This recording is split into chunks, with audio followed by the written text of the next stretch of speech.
DC the Voice, Alabama Prisoner Profiles. What's shaking with y'all, man? Make sure y'all like, subscribe, comment, share, turn the notification bell off and on so you can get updated with what's going on with the channel, man. I appreciate everybody that's done donated to the Cash App and the PayPal, Bama Prison Files with 2 S's. Make sure y'all hit that join button and become a member, man. I want to shout out to the new members, Joker and Kinda Goat. We 7 deep now in the membership, y'all. I think we get one more. We get the 8, then y'all's little badges will be displayed on the homepage. So shout out to you 8 people that really mess with the channel the strong way, right? Anything else? Anything? No, that's all I got, right? Okay, now today we have a prisoner who expired and, surprise, surprise, his organs are missing, right? And this is about the prominent hospital that was forced to return his organs to his family after things like medical students. We'll get into it. Let's hop right into it. Kelvin Moore was already in bed when the chaplain in Limestone Correctional Facility in Harvest called to inform her that her son had passed away from a fentanyl overdose. His name was Kelvin Moore, and he was 43 years old. Kelvin Moore was devastated by the news. She had spoken with her son that evening and couldn't believe he died just 90 minutes after they'd gotten off the phone.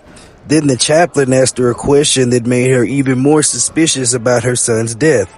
Quote, he said, "Who's over him?" Kelvin Moore, 82, said, "When I met with her in Mobile," quote, "I said, I am. I'm his mother," I said. "He has no wife, no children. I am over him." 6 days later, Moore's body was delivered to his hometown, which is about 350 miles from the prison. Because he died while in custody, Moore's body was first sent to the University of Alabama at Birmingham, which conducts autopsies for the Alabama Department of Corrections. But when Moore's remains arrived in Mobile, the family's mortician discovered that someone had taken out most of his internal organs.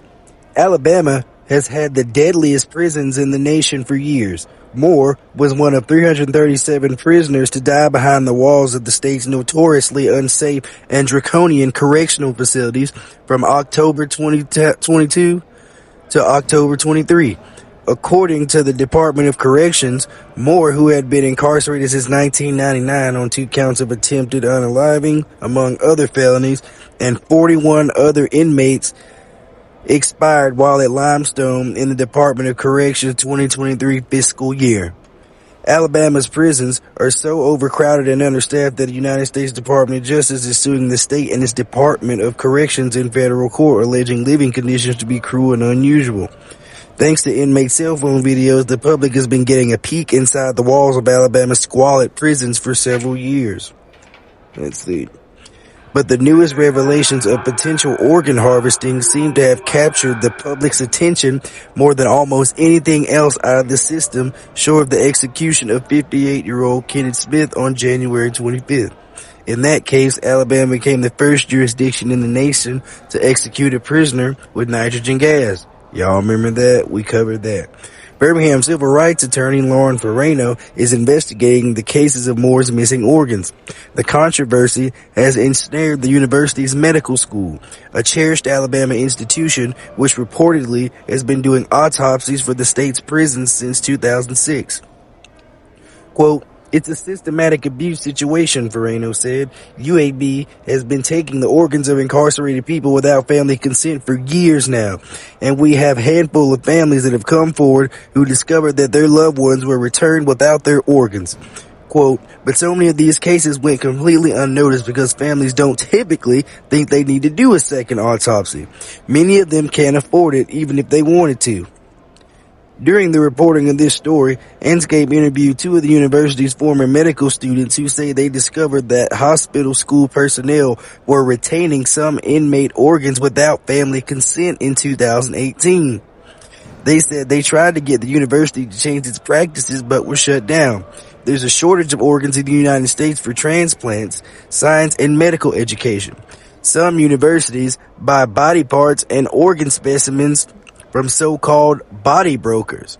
companies that acquire bodies from families. They dissect them and sell parts of the bodies to medical schools and others.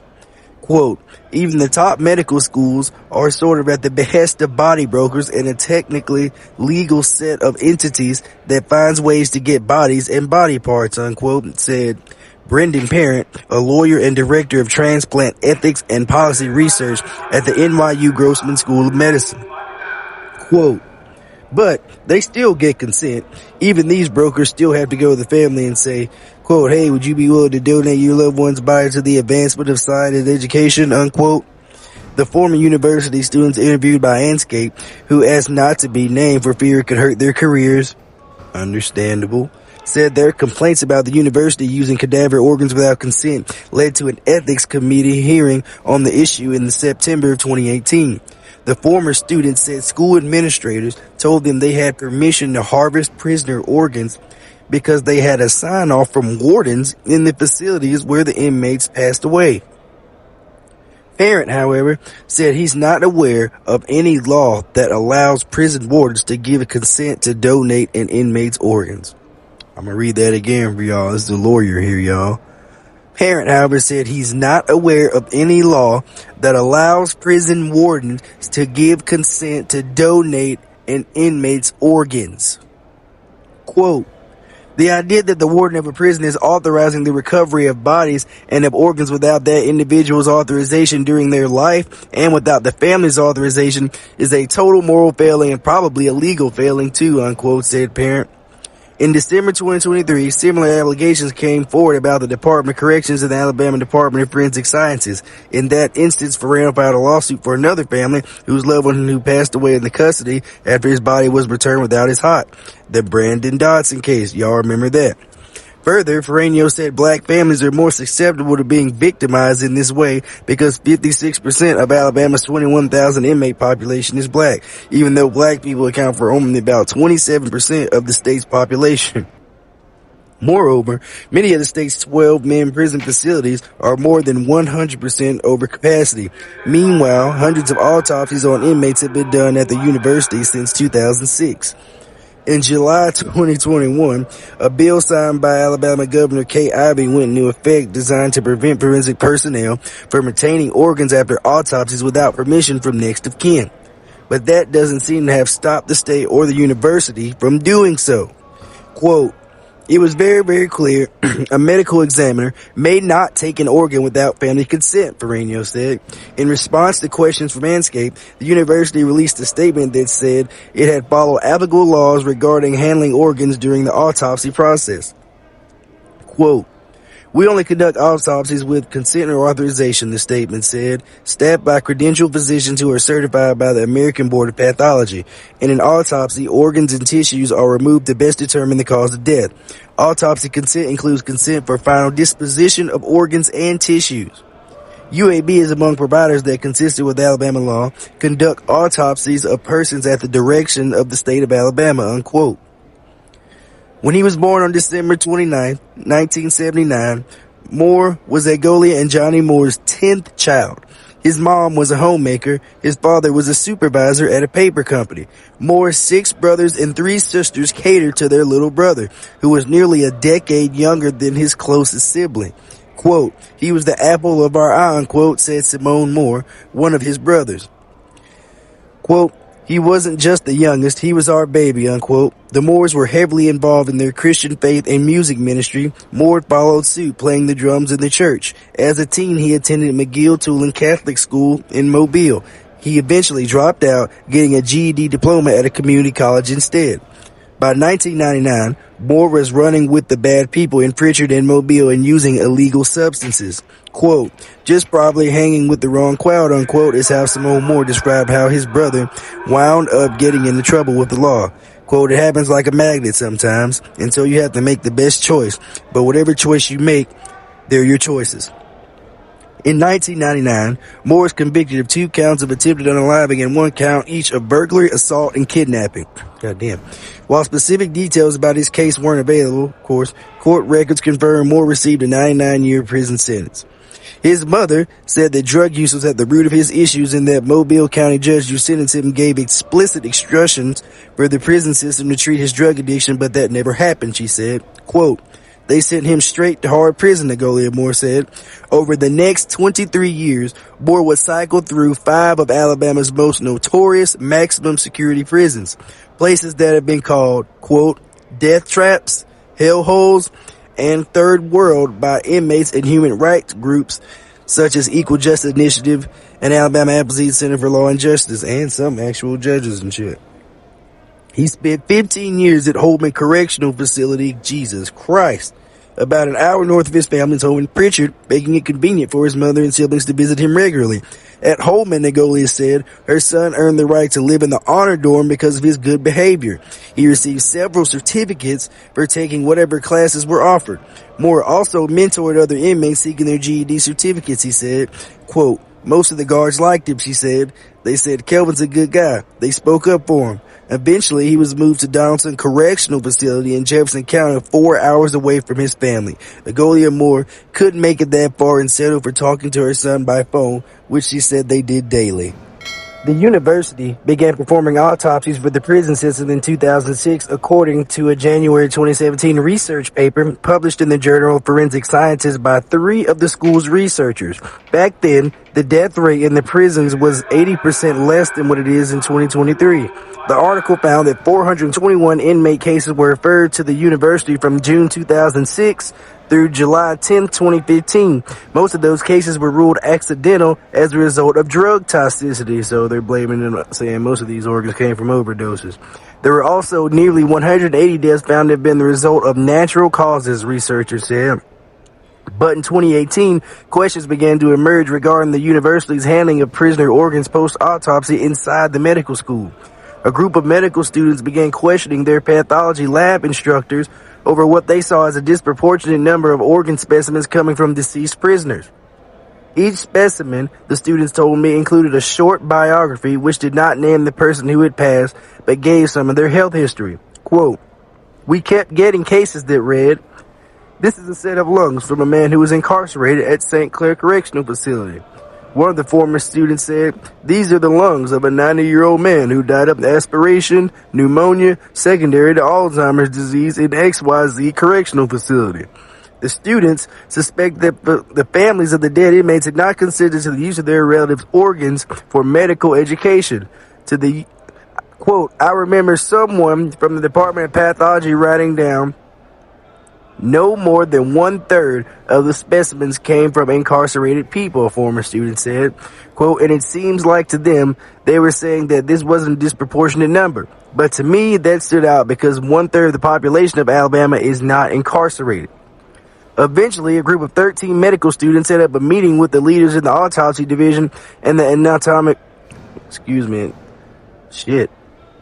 pathology division at the university. The students said the professor denied any unethical behavior and asked them to research the issue, so y'all look it up. The students reviewed the existing specific literature and compiled a 30-page deck, complete with 3 pages of citations which Anscape obtained. Students conducted further meetings around the medical school, learned the university was retaining selected inmate organs because prison wardens checked off a, quote, no restrictions clause on autopsy request forms. Quote, during one of these meetings, the course instructors disclosed that the autopsy request forms that are submitted for incarcerated people are signed by prison wardens because they are legally next of kin at the time of death of an incarcerated person, unquote. Damn. And so they shared with us that when prison wardens filled out the autopsy request form, they rarely checked the box to opt out of organ use for educational and research purposes.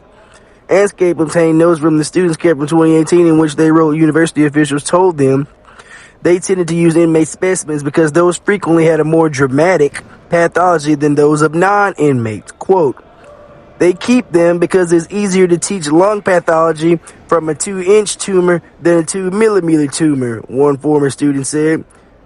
People, quote, people who are incarcerated have 2-inch tumors because they don't get health care, right? It's easier, you know what I'm saying, to examine these lungs from this dude from St. Clair if he done had untreated lung cancer for half a year, right? A little bit more damage to show right, than a regular person on the street that can make it to doctor's appointments and shit like that.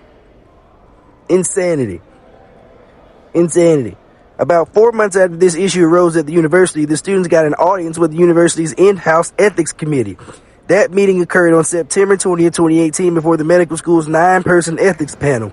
2 of the 13 students faced off in a meeting against Stephanie Riley, the autopsy section head, and Sylvia Latowski, head of anatomic pathology.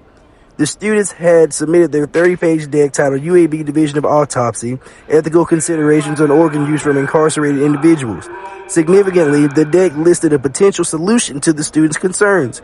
Quote, organs obtained without consent from the patient or their family should be returned to family members, unquote. 2 faculty representatives contended the university's practice of not getting family consent was the right way to approach their work. According to a report from the meeting, the faculty members argued, quote, organs removed from a cadaver's body during autopsy are then used for the secondary purposes of teaching future physicians and thereby benefits future patients. If such uses are disallowed, these specimens would only be disposed of, serving no useful purpose, unquote. According to a report from that meeting, the committee ultimately sided with the faculty members, saying there was, quote, no lack of ethicality in the retention and teaching uses of once removed organs, unquote. In response to Anscape's questions about inmates missing organs, the university issued a statement about the 18 ethics inquiry. In 2018, students raised concerns that were informed by inaccurate data and information, and that was addressed directly with the students. The statement said, quote, a panel of medical ethicists has reviewed and endorsed our protocols regarding autopsies conducted for incarcerated persons. On the day of his death, Moore called his mother in Pritchard around 6 p.m. Within 90 minutes, the chaplain in Limestone was on the phone saying he was dead and asking, quote, who was over him. In our interview, Agolia Moore was an energetic woman with a bright smile and down-home demeanor, crossed her legs as she sat on a couch at her son Simone's house and shared her plans to seek justice for her son. A few months after Moore's death, Agolia Moore also lost her husband, Johnny, who liked to call her Lo.